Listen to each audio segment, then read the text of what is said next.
আসসালামু আলাইকুম। নতুন পুরাতন বন্ধু সবাই কেমন আছেন? আল্লাহর রহমতে আশা করি সবাই খুবই ভালো আছেন। এই তো আমিও ভালো আছি। তাই তো আরেকটা সুন্দর মজাদার রান্না নিয়ে চলে আসলাম বন্ধুরা। এটা হচ্ছে ছাগলের মাংস।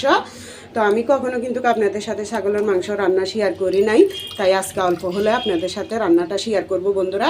এখানে আধা কেজি ছাগলের মাংস। তো আমি ভালো করে এটা ধুয়ে পরিষ্কার করে এরপর একটু গরম পানি দিয়ে ধুয়ে নিছি। যেহেতু গরম পানি দিয়ে ধুলে গন্ধটা থাকলেও ওটা থাকে না। তো এটা হচ্ছে প্রথম টিপস বন্ধুরা। আমি যেভাবে ছাগলের মাংসটা রান্না করব সেভাবে আপনাদেরকে সম্পূর্ণ সুন্দরভাবে দেখাবো। এইভাবে কিন্তু ছাগলের মাংস রান্না করলে গন্ধ থাকে না। তো আপনারা যদি ভালো লাগে প্রত্যেকটা টিপস ফলো করবেন। 1 চামচের মতো রসুন বাটা দিয়ে দিছি, আমি 1 চামচের মতো আদা বাটা দিয়ে দিলাম, পেঁয়াজ বেটে রাখছি একটু লবণ দিয়ে, এটা স্বাদ অনুযায়ী দিয়ে দিলাম। এখানে কিন্তু আমি পেঁয়াজ বাটাটা অল্প করে দিছি, আমি কিন্তু কাবারে দেব।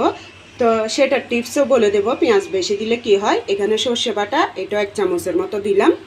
তো বন্ধুরা এই তো আমি আপনাদেরকে কাঁচামরিচ রসুনের আচার করে দেখাইছি, আমার চ্যানেলে দিয়ে আছে। ওই রেসিপির থেকে আমি কাঁচামরিচ রসুন মশলা সহ নিয়ে বেটে নিছি পাটার মধ্যে। এটা স্বাদ অনুযায়ী দিয়ে দিলাম। কাঁচামরিচটা প্রচুর ঝাল। তো এটা বাটার পরে আমি পেঁয়াজটা বাটছি, তাই পেঁয়াজের কালারটা এমন হয়ে গেছে।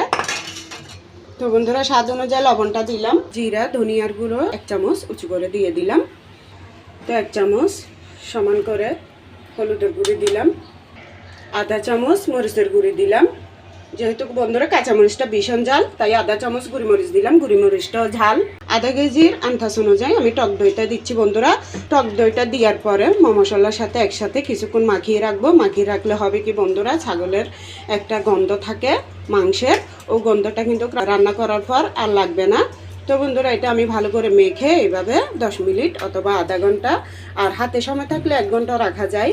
তো আমি 1 ঘন্টা আধা ঘন্টা কোনোটা রাখবো না, শুধু 10 মিনিটের মতো রাখবো। যেহেতু আজকে জুমার দিন, এটা আজান দিয়ে দিছে, তো রান্না করতে দেরি হয়ে যাবে, তাই আমি 10 মিনিট পর্যন্ত রাখবো। এর মধ্যে আমি কিন্তু লাউটা রান্না করতেছি, অল্প অল্প করে আপনাদের সাথে শেয়ার করতেছি। সোয়াবিন তেল হাঁড়ির মধ্যে দেওয়ার পরে এখন পেঁয়াজ কুচি দিয়ে দিলাম। 1 চামচের মতো রসুন বাটা দিয়ে দিলাম। 4 চামচে আদা বাটা দেব, আধা চামচ একটু পেঁয়াজ বাটাও দিয়ে দিলাম। সেই সাথে একটু হলুদ সর্ষে বাটা দিলাম। তো বন্ধুরা পেঁয়াজ কুচি, পেঁয়াজ বাটা, আদা রসুন সর্ষে বাটা এগুলো একটু আমি কাঁচা গন্ধ যাওয়া পর্যন্ত ভেজে নেব। তো বন্ধুরা কাঁচা গন্ধটা যাওয়ার পর এটা দেখুন, এখানে আমি 2 পিস বড় বড় দেখে চর্বি নিয়ে নিছি। এটা হচ্ছে ছাগলের চর্বি। এটা আমি মশলা দিয়ে একটুখানি মেখে রাখছি। এখানে হলুদের গুঁড়ি, মরিচের গুঁড়ি,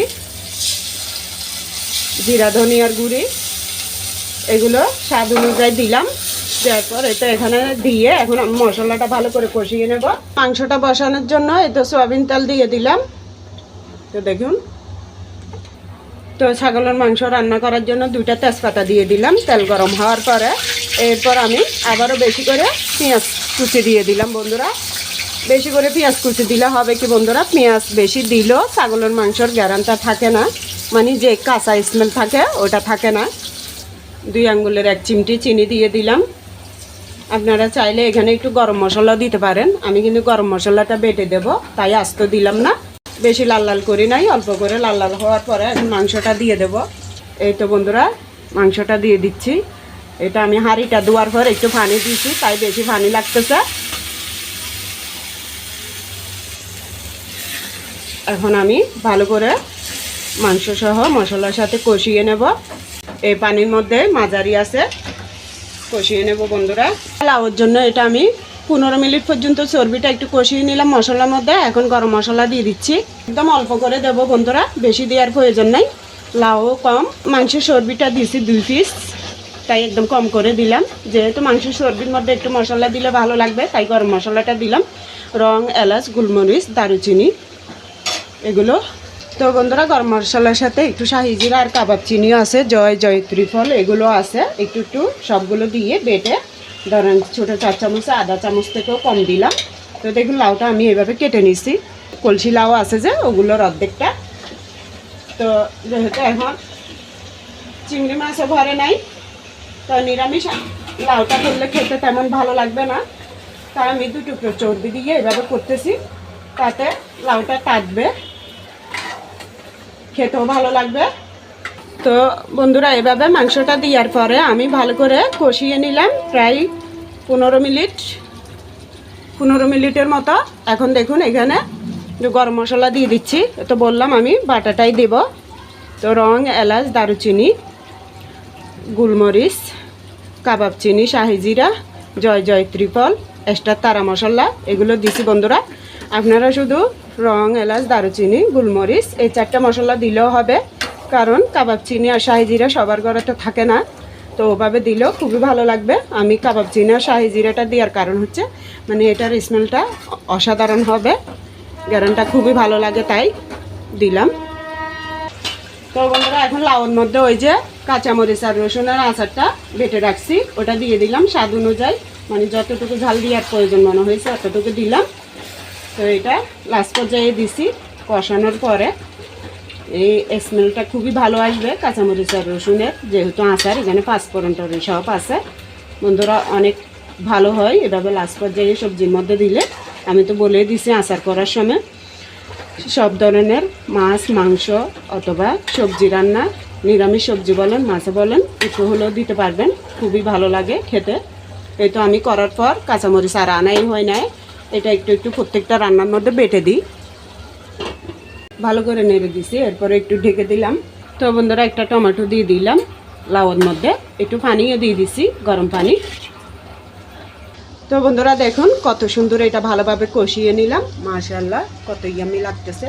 তো আপনারা দেখেই নিশ্চয় বুঝতেছেন বন্ধুরা, অনেক ভালো লাগতেছে। তো এইভাবে আমি পাক্কা 20-25 মিনিট পর্যন্ত কষানো হয়ে গেছে। তো এই পর্যায়ে আমি এখন গরম পানি দিয়ে দেব। তো বন্ধুরা বেশি দেবো না, কিন্তু আমি এটা মশলার মধ্যে কষানো অবস্থায় যেভাবে রাখে ওভাবে রাখবো, তাই মাংসটা ডুবানো অবস্থায় দেব, বেশি ঝোল রাখবো না। এই তো পানিটা দিয়ে দিলাম দেখুন। তো এইভাবে যেহেতু মাংসটা ভালো করে সিদ্ধ হতে হবে তাই একটু গরম পানি দেওয়ার পরে আমি আবারও 10 মিনিট এটা রান্না করে নেব, মাঝারি আছে। এই তো মাংসের মধ্যে ঝোলটা দেওয়ার পরে বন্ধুরা দেখুন আমি আবারও 20 মিনিট রান্না করে নিলাম। তো পানির ঝোলটা শুকিয়ে নিয়েছি ভালো করে, দেখুন কত সুন্দর হয়েছে। এভাবে আমার রান্নাটা করে নিলাম, মাশাআল্লাহ দেখুন। তো আমি আর ঝোলটা শুকাবো না, এইভাবে মশলার মধ্যে রাখবো। তো এটা কিন্তু আমি লবণ দেখছি বন্ধুরা, অসাধারণ হয়েছে খেতে। তো এইদিকে আবার দেখুন লাউটাও হয়ে গেছে, এখানে টমেটো তো দিলামই, আপনারা চাইলে একটু ধনিয়া পাতা দিতে পারেন, খুবই সুন্দর একটা গ্যারান বের হয়েছে। একদম তেল কম করে দিছি, যেহেতু এখন গরম মশলাটা অল্প অল্প দিছি। তো কেমন লাগছে কমেন্টে জানাইয়েন লাউর তরকারিটা।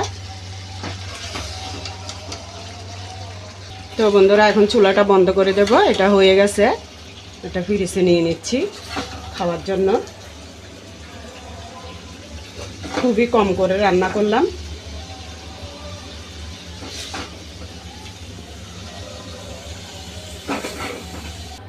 তো বন্ধুরা দেখুন আমার রান্নাটা কিন্তু কমপ্লিট হয়ে গেল, কত সুন্দর কত অসাধারণ লাগতেছে দেখতে। তো খেতে কিন্তু তেমনই মজার, অসাধারণ হয়েছে বন্ধুরা।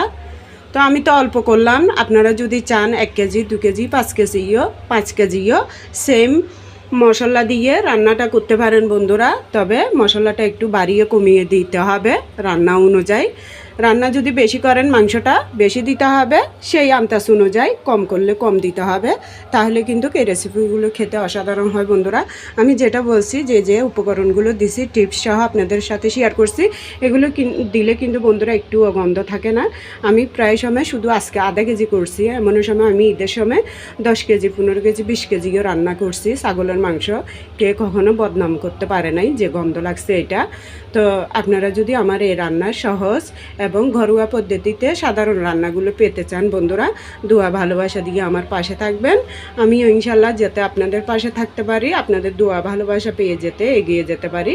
তো বন্ধুরা সবাই ভালো থাকবেন, আল্লাহ হাফেজ, আসসালামু আলাইকুম।